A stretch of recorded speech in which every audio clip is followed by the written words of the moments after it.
Well, we had a serious challenge before us.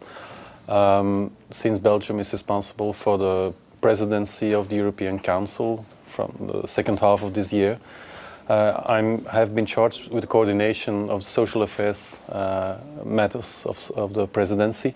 The coordination of all the information which has to go and by administration, politicians, their cabinets, etc. We needed a platform to make this information exchange real. And since we also try to be a ministry which is very concerned with greening, we were really opting for a paperless environment. And that's why we discovered Huddle as a cloud computing platform where we could put up information, documents, and all the discussion documents, which will become very important on the ministerial meetings at the European level, and what could be accessible for everybody involved, where we could really also indicate who should be involved and who not. We also, depending on Outlook, and we have made a connection Outlook Huddle, so the agendas are closely related to us, so we can easily see in the Huddle platform how our agendas are linked, which is especially important also with the ministerial cabinet, so we can see the advisors to the ministers, if they're available, yes or no, if they're active, yes or no. One of the major problems that the Belgian government faced, and in fact many government departments face worldwide, is interoperability and accessibility between different departments.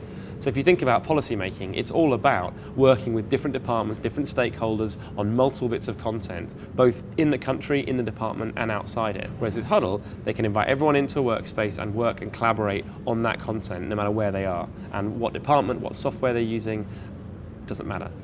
We can use Huddle outside our VPN connection environment. It has some very good security policies and authentication procedures, which are also very important because you also have to know that in the social security domain, each day we have about 3,000 hacker attacks. And so this environment has also to be very protected, especially at the political level. So security is obviously one of the biggest questions we face when we talk to our bigger customers. And in fact, as the internet evolves and even small businesses become more mature, it's one of the first questions small businesses ask us as well. How secure is my information? Where's it stored? And can I control exactly who has access to it and when? We acknowledged when we started that the social tools weren't ready for that. So we've built a tool from the ground up that is secure and enables you to manage who accesses your content and when. It has put a severe stress on our ICT department because they didn't know it. So if we say we go up to cloud computing, this means it's a much more open client environment. And then our ICT department says, oh, but this is very insecure. So we really had to convince them, we from the business side, that it could be secure. This is in fact also a new step in the development of the mindset of our ICT people.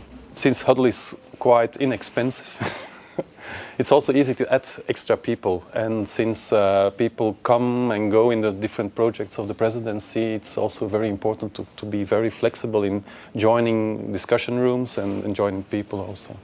If you'd asked me 3 years ago whether Huddle was going to be used by one of the European Union governments to manage their presidency of the whole of the EU, I would have laughed at you. So it's really exciting that Huddle has reached all the way up from small businesses and individual users all the way up into government organisations. It's being used like that.